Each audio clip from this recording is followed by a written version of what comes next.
Alam ko, kilalang-kilala nyo itong batang to na pumapayagpag ngayon sa social media. Kahit sino naman yata mga Maricoy ay ma-amaze sa mga suit niyang costume. At syempre, pati na nga din sa napakagaling niyang umaura. Lahat na yata ng bigating artista mga Maricoy nagaya na niya. Pero nung nakita siya ni Jace mga Maricoy, natakot siya at nagtago talaga. Tok, tok, tok, tok, tok, tok, tok, tok, tok, tok.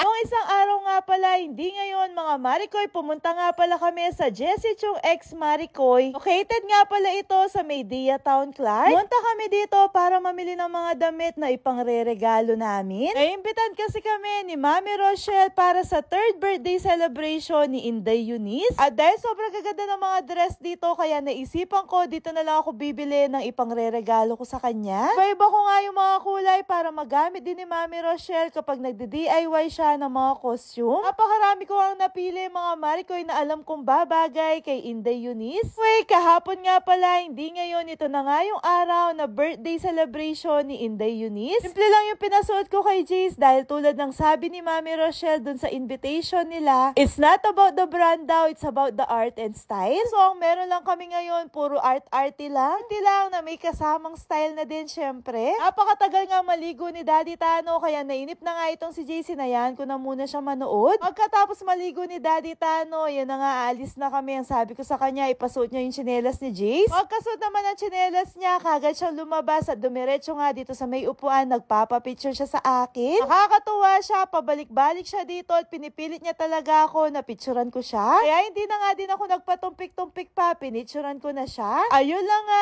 napakabilis niya lang umupo. Pagkatapos nga niya, niyaya ko na nga siya na sumakay ng sasakyan at aalis na nga kami. Alis na nga kami mga Maricoy at medyo malayo-layo yung pupuntahan namin dito kasi sa May Porac, Pampanga. Nagarito kasi sila Mami Rochelle. Kaya sa isang resort dito sa Porac, gaganapin ang birthday ni Inday Eunice. Makalayo nga ng pinanggalingan namin pero kami yung pinakamaagang dumating dito. Kaya sabi ko kay Daddy Tano, magstay na muna kami sa sasakyan dahil nakakaya. Baka akala nila kami yung may birthday. Pagkarating naman ng isa pa nilang bisita mga Maricoy, napagdesisyon nga namin na bumaba na. At least meron kami kasabayan na nandito na. Sisisi niyo ba ako mga Maricoy? Lagi akong on time at nakalagay sa invitation na 2 p.m. Aktong 2 p.m. kami dumating dito pero dahil napakainit pa siguro kaya wala pang tao. Arden birthday nga pala ito, napakasimple ng ayos pero napakaganda dahil sumakto sa lugar. Alam niyo na siguro mga Maricoy kung sino yung nagayos nito, walang iba kundi ang napakasipag na si Mami Rochelle. Lahat po ay DIY, pati itong mga pang-giveaway na napaka-unique at napakaganda talaga ng pagkakagawa. Grabe, sobrang bumibilip talaga ako sa tiyaga at galing ni Mami Rochelle. At din ako lagi nagdi-DIY mga Maricoy pero hindi ako ganyang katyaga. 1 minuto lang din pala yung nakalipas na nandito kami, dumating na sila Mami Rochelle. At ayan nga yung may birthday na si Inday Eunice, walang kaayos-ayos at wala nga din siya suot na tsinelas. Wala pa daw siya sa mood para magpaayos. Naya na muna siya ni Mami Rochelle para mamaya nga hindi siya magmuryot. Nakita nga ni Jay sa kanya mga Maricoy, kagad niyang nilapitan. 1 minuto din sila nakapaglaro ni Inday Eunice. Pagkaalis naman ni Inday Eunice para ayusin siya mga Maricoy, biglang may naramdaman itong si Jace. Sinasabi niya nga sa akin na magpupupo daw siya mga Maricoy kaso hindi ko siya pinapansin. Kala ko kasi nakakita lang siya ng pupo ng animals, yun pala ay napupupo talaga siya. Mukhang nahihirapan nga siya at hindi niya mailabas kaya inutusan ko si Daddy Tano na maghanap ng CR. Noong nakakita nga ng CR si Daddy Tano mga Maricoy na ilabas na ni Jace ang sama ng loob niya. Sakto naman, pagbalik namin dito, nag-uumpisa na yung program. Papakilala na nga si Inday Eunice na may suot na costume at nakaayos na. At ayan nga yung naging reaction ni Jace, nagtago talaga siya.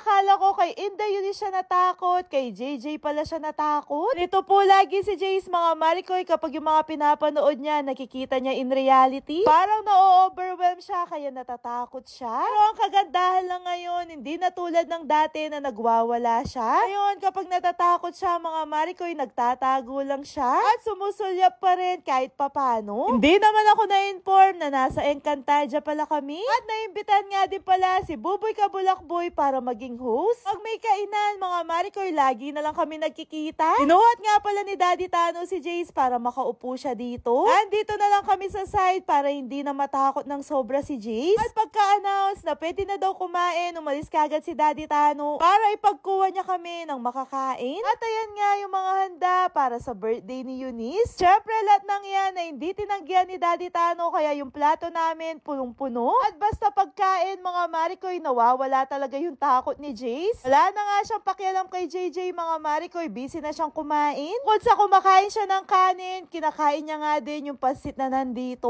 Layo-layo din kasi yung biniyahin namin at napakaaga nga naming nakarating dito, kaya alam ko na gutom na talaga siya. Mabuti na lang talaga ay kagad sila nag-announce na pwede nang kumain. Sa mga ganitong birthday, mga Marikoy, ito talaga yung nilulook forward lagi ni Jace, yung pagkain. Dahil hindi niya pa alam yung mga palaro, kaya hindi siya na-excite sa mga yun. Kasabay nga din pala namin kumain na nag-iisang buboy ng Pampanga. Pagkatapos niya nga makakain, mga Marikoy, tinuloy na nila yung program. At kami dalawa nga ni Jace, mga Marikoy, nag-stay na lang kami dito sa side. Tapos si Daddy Tano ay nandyan at nanonood. At eto na naman po si Inday Eunice, mga Marikoy, iba na naman yung suot niya. At opo, lahat ng suot niya ay gawa lahat yan ni Mami Rochelle. Natanong ko nga si Mami Rochelle kung anong vitamin yung tinitake niya kasi napaka-energetic niya. Itong nanay na to, parang wala siyang kapaguran. O kasi, mga Marikoy, pinapanood ko pa lang siya, parang pagod na ako para sa kanya. Bigyan nga pala si Jace ng spaghetti, kaya yan, mga Marikoy, kumakain na naman siya. Nagsalita nga pala si Mami Rochelle, nagpasalamat siya sa mga taong nandito. Madami nga din pala silang pag-games, may mga sumayaw pa at may mga kumanta. Alam nyo ba, habang pinagmamasan ko si Mami Rochelle, parang gusto ko siyang iupo sa tabi ko. Alam ko, pagod na siya, pero napakasaya niya sa ginagawa niya.